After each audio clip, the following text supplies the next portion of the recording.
Well, hi guys, it's that time. It's our Bible teaching snippet of the day. Well, today I want to set into part 4 of our little study that we're doing on the penal substitutionary atonement that is taught mostly throughout all of the American denominations. In fact, what I have been taught since being a part of Christianity for about the last 14 years, I've never been in any church group that believed anything different than that. It's like that is the gospel, okay? Jesus took our place on the cross so we don't have to go to hell, basically, is the gospel. And we go about telling people this story and telling them that they need to accept Jesus so they can be saved from God the Father and Him punishing us, okay? So I want to talk about this book today. This is where I want to go today. This is an excellent book. So is this, okay? This little booklet, it's real small. It takes no time to read. Jesus, the undoing of Adam. Did you know Jesus was not the undoing of the Father? It's the undoing of what Adam did to all of humanity. Remember in Corinthians it says that through one man, Adam, sin and death entered the world, okay? Through one man, all died. But through one man, Jesus, all live. So what we got is an all being dragged into death, okay? And through one man, Jesus, all were dragged out of death back into life, okay? And I've talked about this book as well. This is an excellent read. But today I want to talk about this. Now, Brad Jersak is the editor of the book. He's got a chapter in it himself, okay? He and this other gentleman right here, Michael Hardin, what they did is they accumulated 20 different leaders of Christianity. And what's really neat about this is he reached out to all different streams of Christianity. The Anglicans, the Catholic, Orthodox, I would think that would be the Greek Orthodox Church leaders, conservatives, liberals, Anabaptists, Lutherans, you name it. He just went all across the different groups, okay, to find out what their views were about this penal substitution atonement. And what he found is that there are many different streams of Christianity that don't buy into this. Now, I've already covered that this was not a belief in the church, the early church. This a gentleman wrote about the penal substitutionary atonement around 1100 A.D., okay? It was like 1093 or something like that. But it didn't even catch good traction until the 1500s during the Reformers. And when we start talking about Reformers, we're talking about Martin Luther, Calvin, and Jonathan Edwards, you know, the famous sermon, Sinners in the Hands of an Angry God. So their approach is that God is a very angry, wrathful God. And is that actually what Jesus shows us in the Gospels?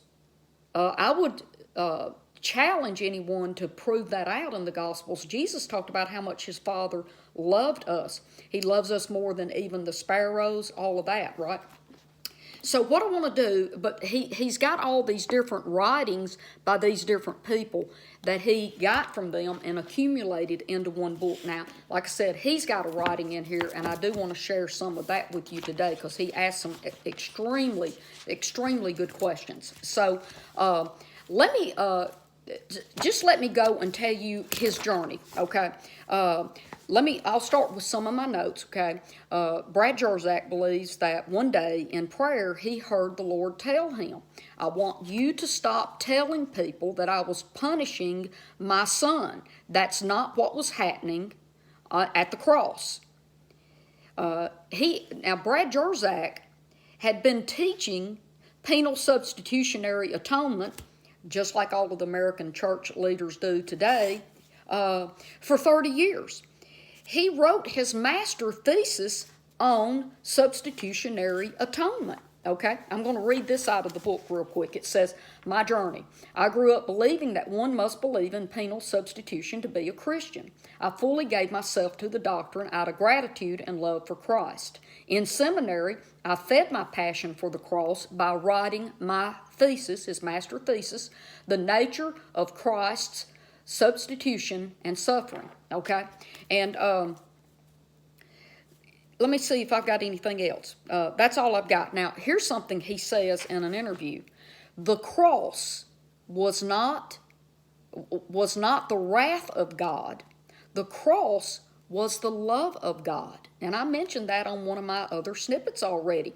John 3:16 does not say the wrath of God. It says, "For God so loved the world that he sent his Son, so that all could be saved," okay?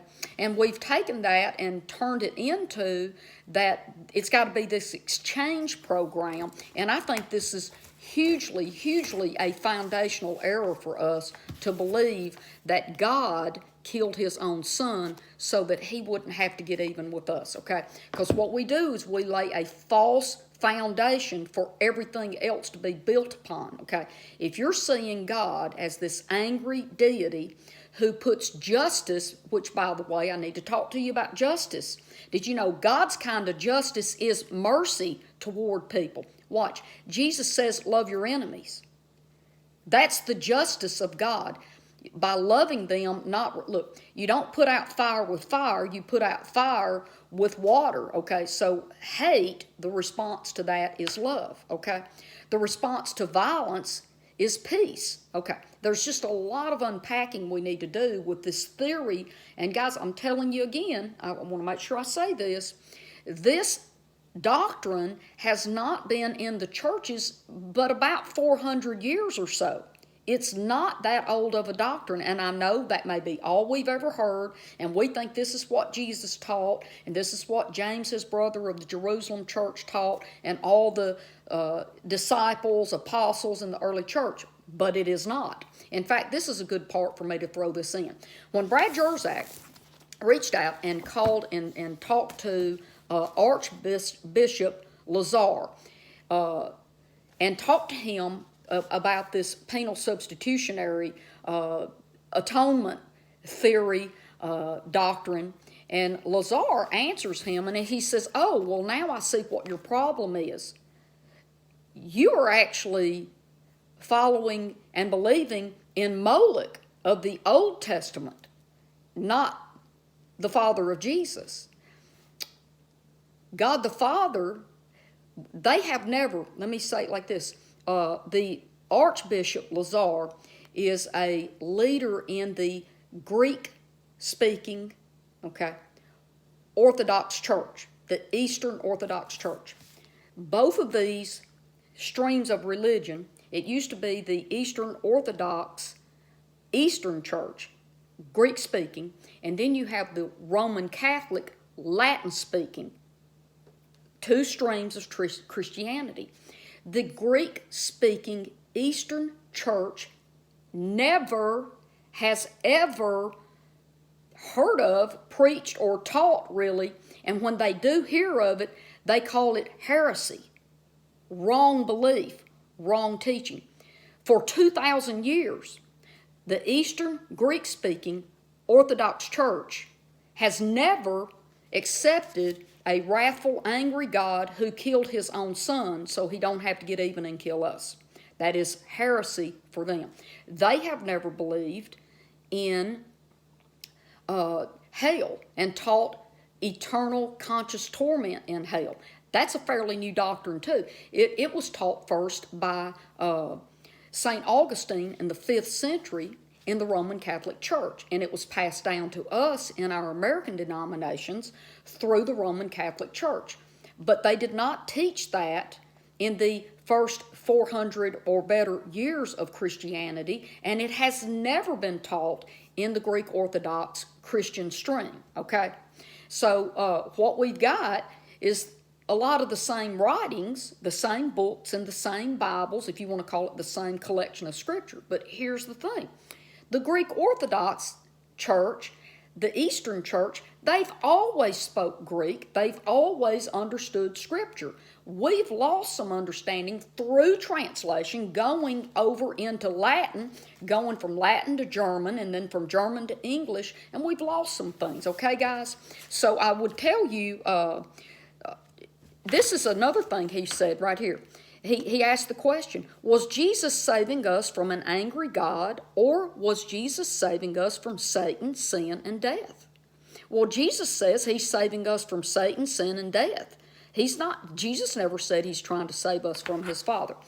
For me to wrap this up today, I'm just going to read you a few little things that Brad Jerzak writes in this book. I would recommend this book. He's also got a 2-part interview, Stricken by God, that I can share with anybody that wants it. It's part 1 and 2. It's about 2.5 hours total. And here's the questions.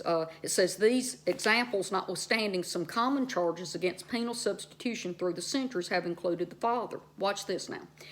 And this makes so much sense to me. Coming at it with a view that God is pouring out his wrath and punishing his own Son and killing him so he don't have to be mad at us anymore. Okay, it pits the Father against the Son, or the Father's wrath against the Son's forgiveness.